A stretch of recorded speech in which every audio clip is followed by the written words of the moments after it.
Ever find yourself wondering why more companies don't reach that Google-level success? You know, those giants that completely change how we think about tech. Um, yeah, it's a fascinating question. Well, get this. Today we're diving into an article called Why There Aren't More Googles by Paul Graham, a big name in the startup world. Ah, yes, I know his work. So buckle up, because we're about to uncover some surprising answers. Sounds intriguing. That's what makes this so interesting. Yeah. We often hear that companies like Google or Facebook made it big because they dodged those early acquisition offers. They just kept saying no to those tempting buyouts. Right, but Graham flips the script on that. He argues it wasn't just about saying no, it was about knowing their worth. Imagine having that level of confidence in your vision that you turn down potentially life-changing sums because you know you're aiming higher.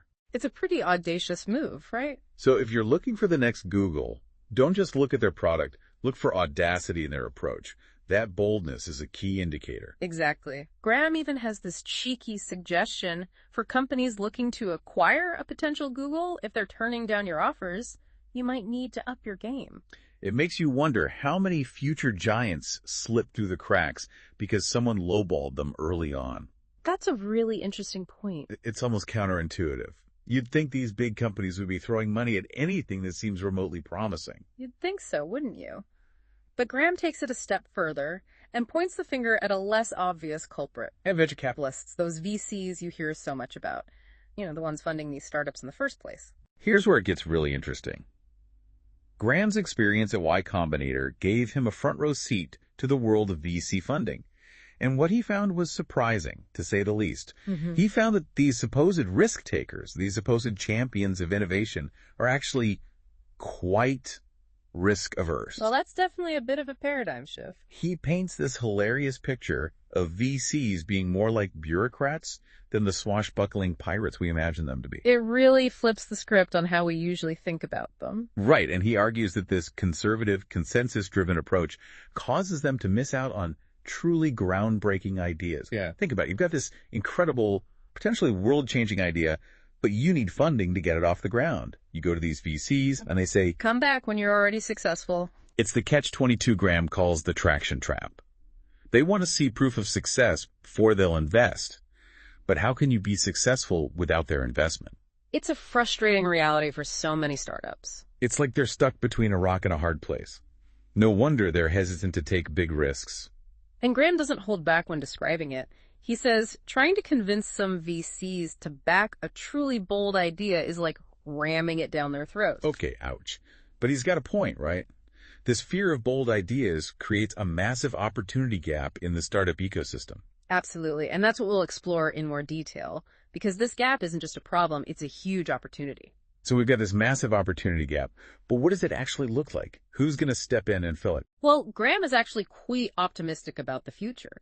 He envisions a new breed of investor emerging, one who's willing to take those risks that traditional VCs shy away from. They'll be looking for those audacious, ram-it-down-your-throat ideas, the ones with the potential to be the next Google. That's exciting.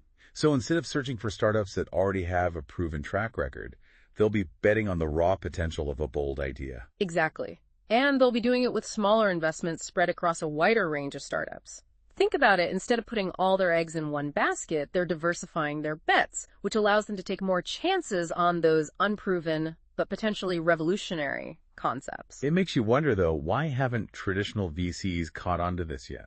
If it's such a big opportunity, you'd think they'd be all over it. It's a good question, and Graham suggests that part of the problem is their current business model. They're used to managing large sums of money and looking for those big splashy investments. Plus, let's be honest, they're also investing other people's money, which can make anyone a little more cautious. It's like they're incentivized to stick with what they know, even if it means potentially missing out on the next big thing. It's that whole no one ever got fired for buying IBM mentality. Exactly. And what's even more interesting is that Graham actually presented a solution to these very VCs he's critiquing. He challenged them to adapt their model, to move away from putting all their eggs in one basket, and instead make smaller investments across a broader spectrum of startups. It seems as such a logical solution. Do they take his advice? Well, let's just say they weren't exactly lining up to embrace this new approach. Graham describes their reaction as if he'd suggested something completely outlandish. It seems like there's a certain comfort in sticking with the traditional way of doing things, even if it might not be the most effective. It kind of reminds me of that old saying, the best way to predict the future is to invent it. It seems like Graham is trying to nudge the VC world towards inventing a new future for funding innovation.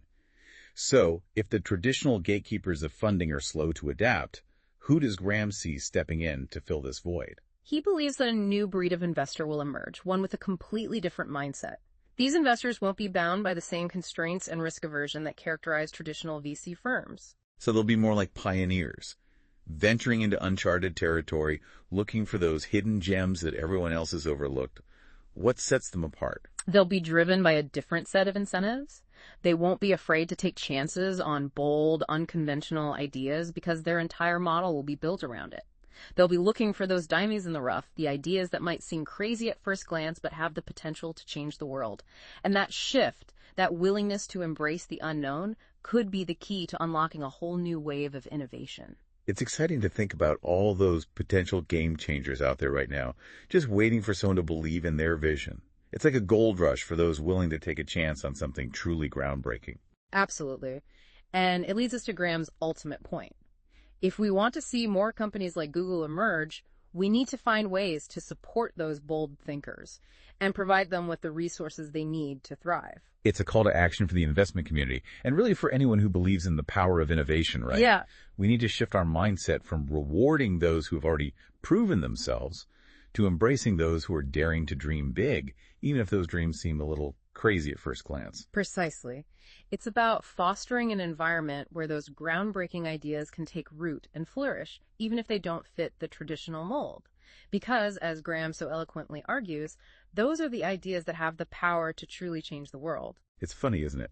We tend to look back at companies like Google and see these inevitable success stories.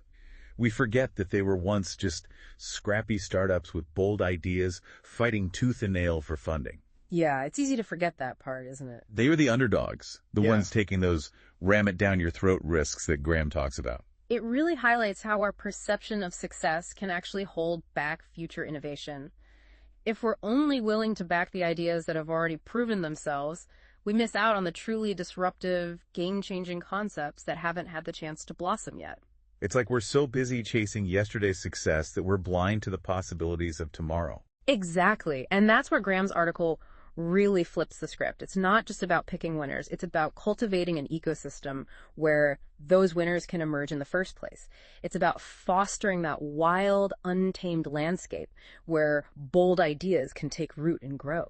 It requires a certain amount of courage, wouldn't you say? Both from the investors who are willing to back those unconventional ideas and from the entrepreneurs themselves who are daring to challenge the status quo. Absolutely. It's about embracing uncertainty, believing in a vision that others might not yet understand, and having the audacity to push forward even when everyone else is telling you it can't be done. As we wrap up our deep dive into why there aren't more Googles, it feels like we're left with more questions than answers. But I think that's a good thing, don't you? It sparks our curiosity, challenges us to think differently about the world, and maybe even inspires us to take a few risks of our own. Couldn't agree more. And perhaps the most important question Graham leaves us with is this.